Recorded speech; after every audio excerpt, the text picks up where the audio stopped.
What's going on, everyone? Today we are taking a look at the newest bike from Jasion. This is the X-Hunter, which is a full suspension fat tire e-bike.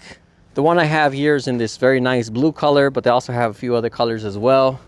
Hopefully you can see this with the sun shining on it, but this is a very nice color. It's a nice glossy finish. Then it has a very nice metallic flake in it as well. Definitely a very nice color and one of my favorite parts of the bike. So going over some of the specs, right back here you have a 750 watt motor, mechanical disc brakes with 160 millimeter rotors. Hopefully they're decent mechanical disc brakes. With mechanical disc brakes, you never know. Sometimes they're very good, sometimes they're bad, but we'll find that out shortly.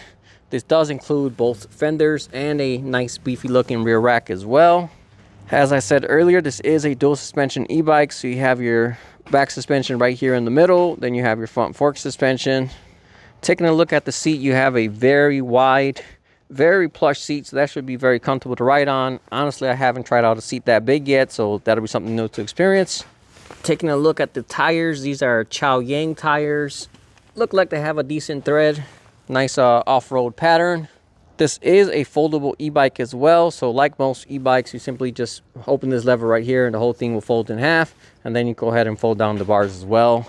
One thing I like about this e-bike is the handlebars are adjustable as well, so that's the lowest position right now, but you can also put it way up here as well. Honestly, for me, that's way too tall. It makes it like a pretty giant looking bike.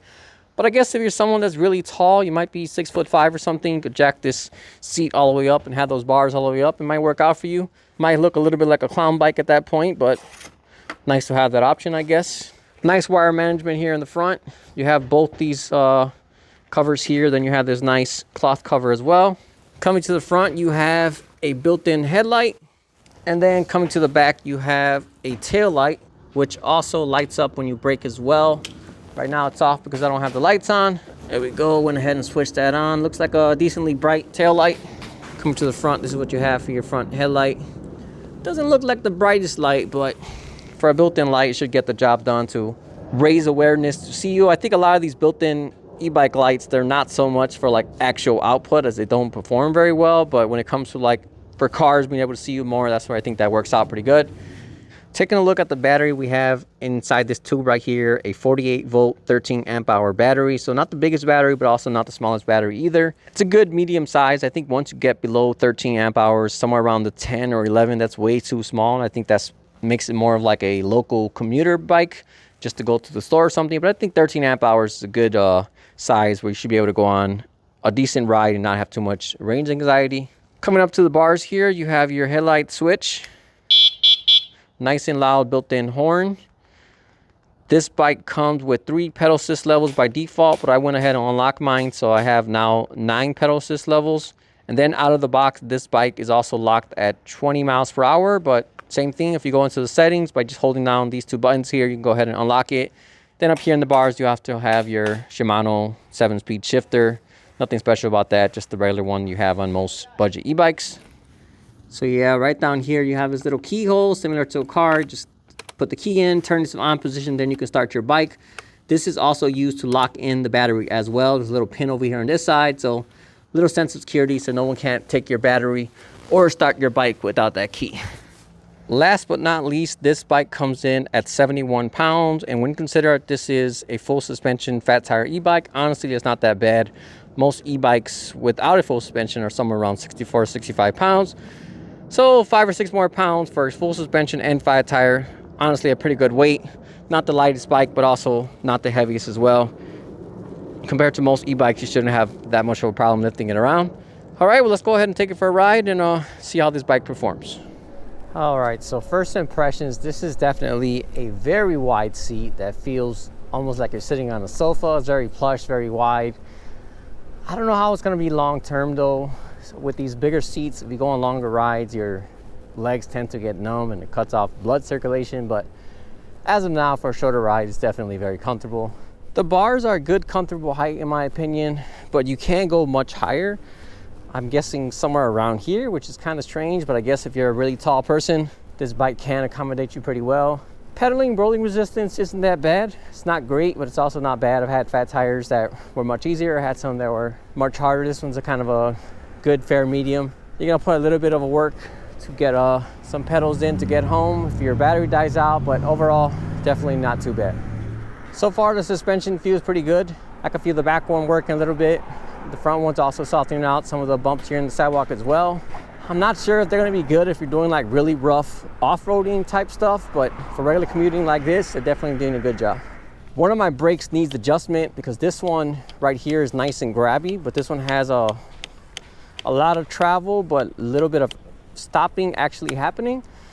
So I think I just need to pull out that brake cable and adjust it, but this one feels good, so I guess we'll work with that. Yeah, I definitely need to adjust these brakes. As soon as I hit a higher speed and hammer on them, they take quite some time to stop, because pretty much right now I'm basically working off just the back brake, and the front brake is barely doing anything. You can see right now I'm only going 11. If I clamp this one down all the way, barely stopping me. So definitely got to be careful today. But this is definitely a very torquey bike though, I'll tell you that. 750 watt motor, but feels like a good 750 watts. All right, let's go ahead and try out the top speed on pedal assist 9. There's a section in the settings, you can set it from pedal assist 1 to 3. But I went ahead and changed it to 9. Still a decent amount of resistance, surprisingly. 23 miles per hour. This is unlocked. All right, losing traction there.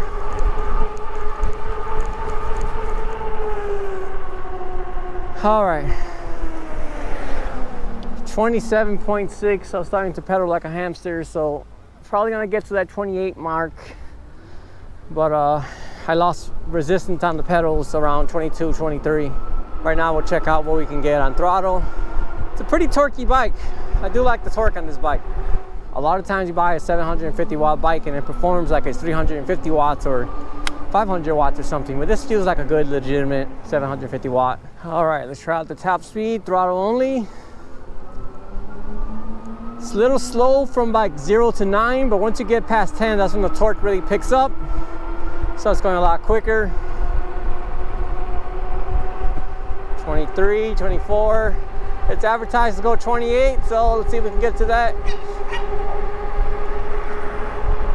26. 27. A lot of wind resistance right now. 27.6, 28. All right, looked like it stopped at exactly 28 and started backing back down. So I don't know if it's limited by the bike or that's just its limit. I didn't feel it let off or anything, so I think 28 is just the limit, but not bad. Especially that I can go 28 on throttle. A lot of these bikes only let you go 20 on throttle. And then you got to go faster, you got to use leg muscle. This thing got a good 28 throttle only, which I definitely like. It's not legal. You're not supposed to be able to go more than 20 on throttle to keep it a legal class 3, but if I'm paying for the power, I definitely want to be able to use all the power I can get from it. Yeah, so overall this bike doesn't feel that bad. My only issue right now is these brakes. I gotta adjust them. I'm sure I can get them a lot better than this, because like I said, the left one just feels like complete mush that barely even works. But as soon as I get them adjusted, assuming most of their bikes come without the brake issue like mine, this should be a very solid bike for the price. I like the overall ergonomics of it. I really like the color. A lot of bikes these days always have a matte paint finish. I guess it's just cheaper to do that, but this one has a very nice glossy automotive grade type of finish. It also has a nice metallic inside of it. So yeah, the color definitely makes this bike stand out. And I'm glad they went with that over just a basic boring flat blue or flat black.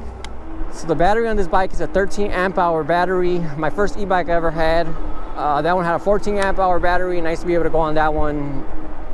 Riding normally, not being conservative about the battery, I usually get about 25-30 miles. If I'm going quicker, then I'll get 15 to 20. So this one should fall about that range, because that 1 amp hour isn't really much of a difference, which I think that's pretty much good enough for most people. I think 13 to 15 is probably like the good average. When you drop below that, that's when it's kind of like you can't really go that far and you get a lot of range anxiety. I mean, for some people it's all right if you just want to use your e-bike to go on short trips, but personally, as someone who likes to ride further distances, I don't like having below that 13 amp hour. So battery wise, yeah, I think it's a good size for this bike. So there's a bit of a delay I'm noticing on both the pedals and the throttle. It's not bad, but it's like a good half second or something. So I'm gonna go ahead and turn this throttle, then it kicks in. Throttle, kicks in. So yeah, it's about a half second. Let's see with the pedals. Pedals about a half rotation, so those are definitely not too bad. That's about average on most bikes. You don't want it kicking in immediately. It's gonna get you off guard. So I think pedal assist pretty good. Bit of a delay on that throttle. So that definitely could be a little better. So yeah, overall for the price, it's not bad. It's not great, but it's also not bad. I think for $1,000, you're about getting what you pay for. I don't know if there's many other $1,000 full suspension e-bikes out there. So when you consider that it has a full suspension as well, it's actually a pretty good deal.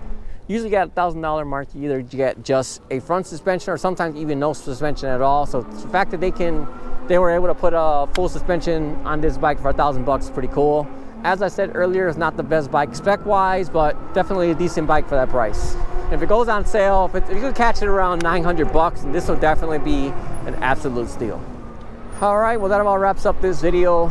As usual, if you have any questions at all, feel free to drop me a comment and let me know.